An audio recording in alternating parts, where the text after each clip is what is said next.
just 1 year, I was able to grow my Instagram 95,000 followers and my business to be making $25,000 a month. And the most common question I get DM'd is, how do I grow my account? So I actually finally sat down and created the top 3 keys that I would use if I were to start my personal brand from scratch. But before we get into that, I probably should introduce myself. Hi, my name's Dylan. I run a creative studio called Creo World. Before I did this, I was an engineer for like 2.5 years. Decided I fucking hated that, so I quit. Moved down here to Dallas, Texas to work for a marketing agency for a year. Decided after that I wanted to kind of do my own thing, so I broke off, started this creative studio. And then, within a year of owning this creative studio, I grew my Instagram from like, I think 2,000 followers, like friends and family back home, up to like 95,000 followers. And then in that same year, I started the business and grew it all the way up to making like between $20,000 and $25,000 a month. So with that being said, they go hand in hand. Having a personal brand is the biggest hack to be able to create a successful business. I always tell people, it's you create a personal brand, use the personal brand to create a business. It sounds simple. I know it's not that simple, but I'm here to break it down for you. So let's start with creating a personal brand, the top 3 keys that I would give. And number 1 is pick something repeatable. That is why I base mine. I always say the 3 pillars that you base your personal brand around. Mine's based around my creative studio, the gym, and editing. 3 things that I do every day, so I will never have a lack of content. I can just film my everyday life. And that's actually how it started, is I would film myself in the gym all the time because I'm like, I want to practice editing, practice color grading. I go to the gym every day. Why don't I just film myself at the gym so I have something every day to go home and edit? And the reason this is important is because whenever those videos started popping off, it was so easy for me to just rip. Because whenever you have a video go viral, you need to be ready to like double down, triple down on that. Where I was posting like multiple times a day at some points, and I posted daily for I don't even know how many months. And that's something I always say as well, is like, if you go to a shoot, be thinking, how can I get 3 to 5 posts out of this one film session at the gym? Don't be afraid to reuse / like milk content out for more content so you can stay posting on a consistent basis, especially at the beginning. Once you have that following, like if you look at me now, I'm posting like 3 times a week still pretty consistently because I don't feel the need to be posting that daily. But at the beginning, once you have that like one viral reel, you need to be like fucking ripping. So on to number 2, and honestly, this is probably the most important. I should have put this at 1, but number 2 is provide value. I still have some posts where I post lifestyle stuff that isn't directly providing value, and I just do that because I want to document my life. I enjoy making that, but I see direct correlation between providing value and performance in posts. But something that I always tell people is providing value can be in many different forms.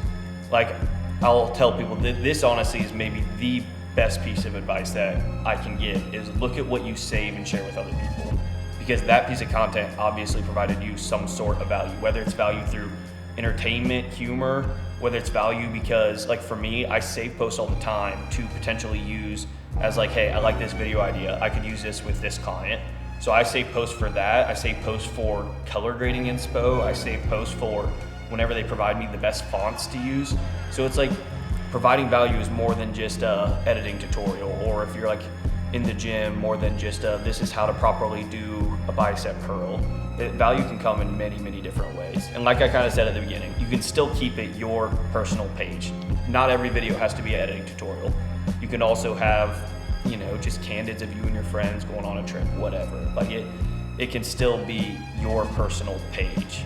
That's a whole nother rabbit hole we can go down where you need to keep it personal. And actually, you know what, that kind of goes into the next point. The next point is be unapologetically yourself. There's a lot of people that they want their personal brand to be this perfect representation of them, where, I hate to break it to you, no one's perfect. So you're eventually it's going to catch up to you. Where I am, what you see here, even me stuttering right there, just leaving it in, what you see here is what you get in real life. And that was actually one of the biggest compliments one of my friends gave me. He's like, I don't understand how you talk to the camera like you talk to me on the phone or whatever. And it's like, that's the whole point. So yeah, it's like build a personal brand that's you. That way it's easy to keep up with it. You don't have to put on this fake face or this facade all the time, because someday after you do grow your personal brand, you're going to be getting on a Zoom call for a brand deal, and you don't want to surprise them and they're like, oh fuck, this guy is nothing what we thought he was like. It's like you want to give them what they're signing up for. Same with when you meet people at events or when you're working with clients. It's like, just be unapologetically yourself. And that's, again, a whole nother point I could make out of it is nobody can copy you then. It's like people can go through and they copied my how to film in the gym but cinematic. Like tons of people are copying that, but no one can copy Dylan. No one can be me. I am my personal brand. Nobody can be Dylan. So that's almost like,